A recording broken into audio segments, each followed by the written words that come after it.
Olá, prezados. Tudo bem?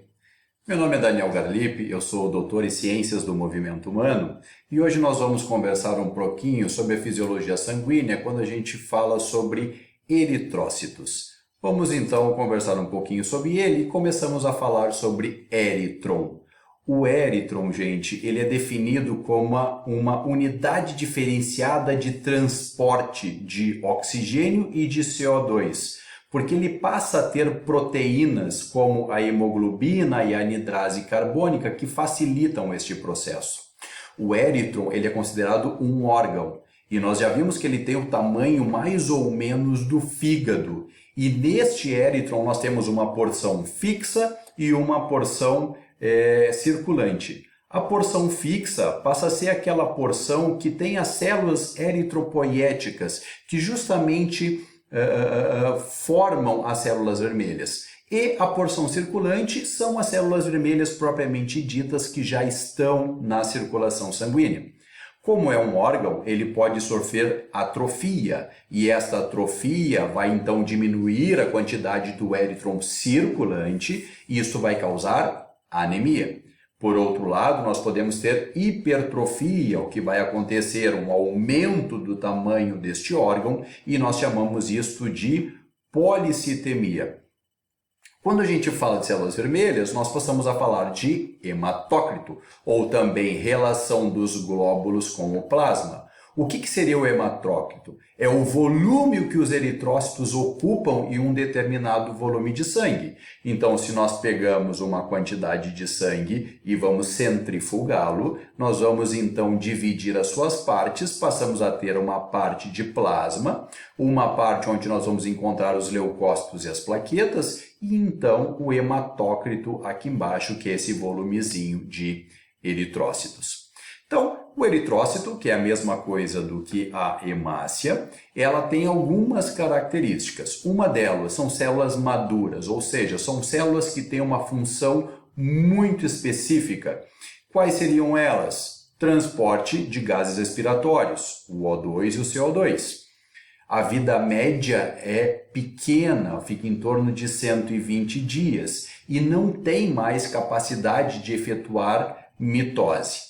Essas hemácias possuem um citoesqueleto muito bem desenvolvido, mas por mais que ele seja bem desenvolvido, a hemácia tem uma boa capacidade de modificação da sua estrutura, porque quando nós chegamos lá, por exemplo, em um capilar, muitas vezes a hemácia precisa mudar a conformação dela para que ela possa passar por este capilar. E logo em seguida, ela precisa retornar à sua estrutura original, por isso o citoesqueleto bem importante. Bom, toda vez que a gente fala sobre eritrócito, é importante a gente entender que nós vamos falar sobre carreamento de oxigênio. Então, nós passamos a falar sobre pressão de oxigênio. Então, para eu formar as células vermelhas, eu vou estar vinculado à pressão de oxigênio. O que forma essa formação a gente chama de eritropoiese, formação de eritrócitos.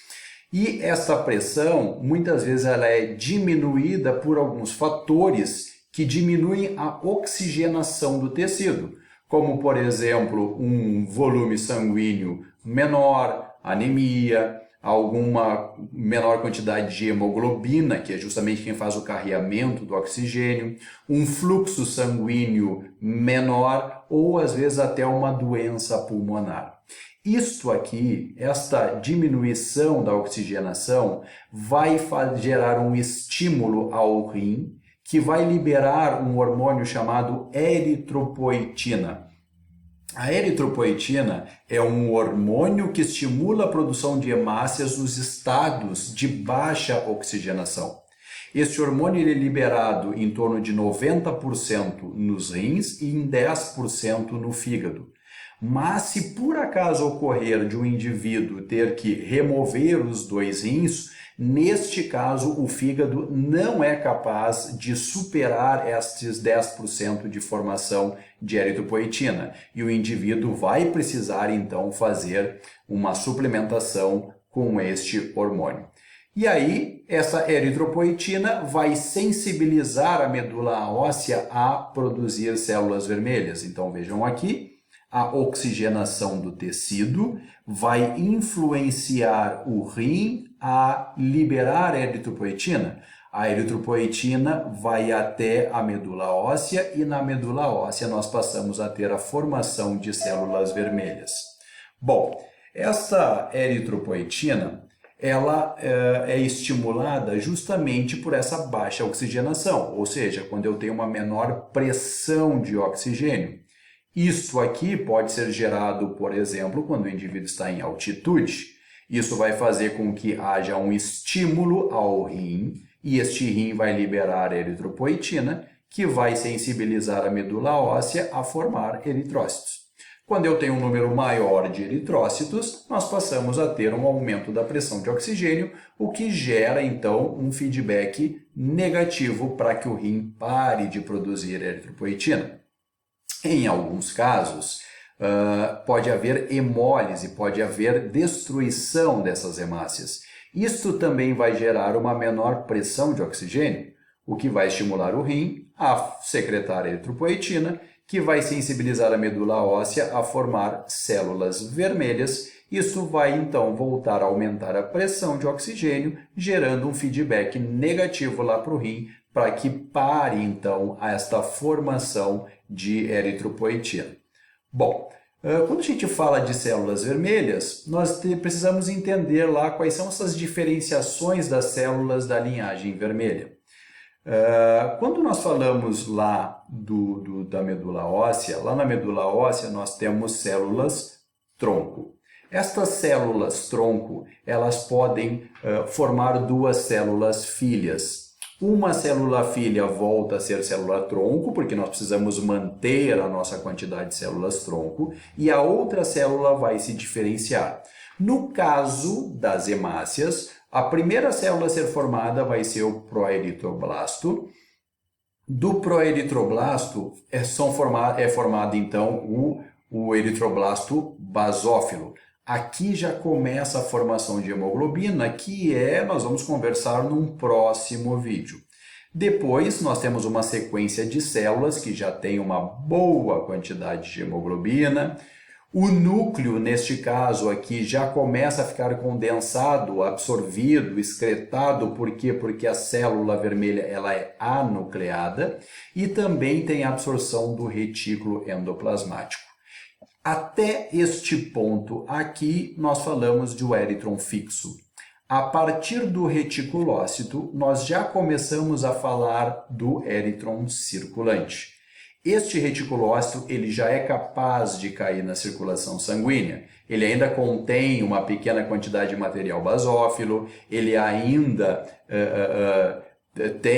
ele pode permanecer como reticulócito durante 1 a 2 dias na circulação sanguínea, para enfim ser convertido numa hemácia madura, e aqui está ela pronta para exercer as suas funções.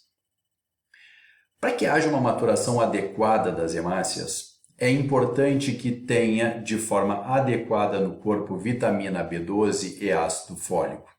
Se não houver esta vitamina e este ácido fólico, nós passamos a ter então uma falha na maturação nuclear e na divisão celular. Isto aqui pode formar o que a gente chama de macrócitos. Estes macrócitos são eritrócitos maiores, que têm uma membrana frágil, uma membrana irregular, o que vai fazer com que haja uma sobrevida curta. Vamos pensar rapidamente. Se eu formo um macrócito e ele tem uma membrana frágil, se ele precisar passar por um capilar onde há necessidade de modificação da sua estrutura, ele pode se romper.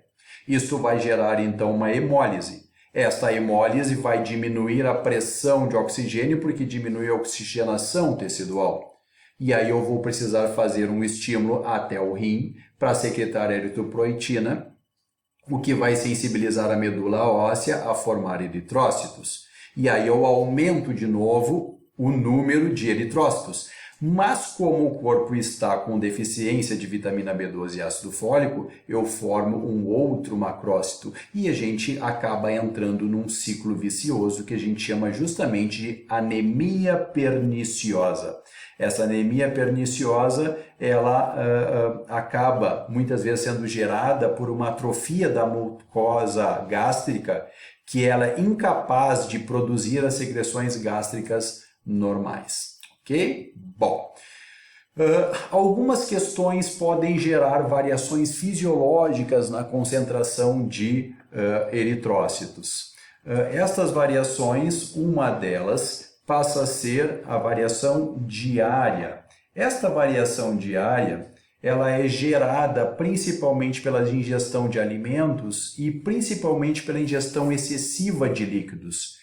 Nós não estamos falando do número de eritrócitos, nós estamos falando da concentração de eritrócitos. Então, se eu tenho uma carga excessiva de líquidos, isto vai gerar um aumento transitório do volume plasmático, o que vai fazer com que a concentração de eritrócitos caia. Uma outra questão importante é a atividade muscular. Um indivíduo que treina, ele acaba tendo mais massa muscular, consequentemente mais consumo de oxigênio, o que gera uma necessidade do aumento de eritrócitos. Outra é o sexo. Existe uma diferenciação nas concentrações de eritrócitos, principalmente após a puberdade. Por quê? Porque no sexo masculino existe um aumento da secreção de testosterona e um aumento desta massa muscular magra, o que gera então o aumento do consumo de oxigênio do nosso corpo. A gravidez, durante a gravidez, ocorre também esta variação da concentração, porque do 5º ao 8º mês ocorre uma diminuição no número de eritrócitos devido ao aumento do volume plasmático. Esta mamãe ela acaba retendo muito líquido, o que vai fazer com que haja uma menor concentração, o que se chama de anemia relativa ou por diluição. Uma outra questão que vai fazer essa variação na concentração de eritrócitos ocorrer é a idade. Principalmente lá, quando o indivíduo nasce, ele tem um grande número de eritrócitos.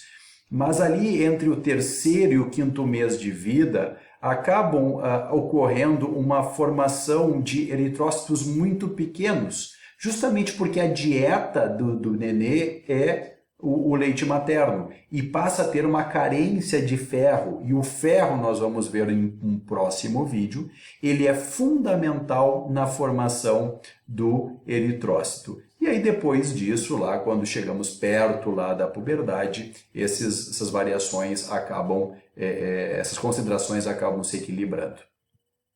A altitude também gera uma menor pressão de oxigênio.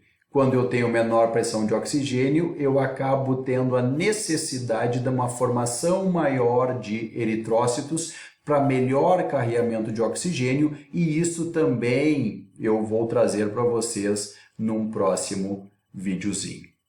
Ok, gente? Isso então é uma questão de eritrócitos. Eu vou voltar com outras informações sobre essas células vermelhas, porque tem muito para conversar sobre eritrócitos. Ok? Até breve!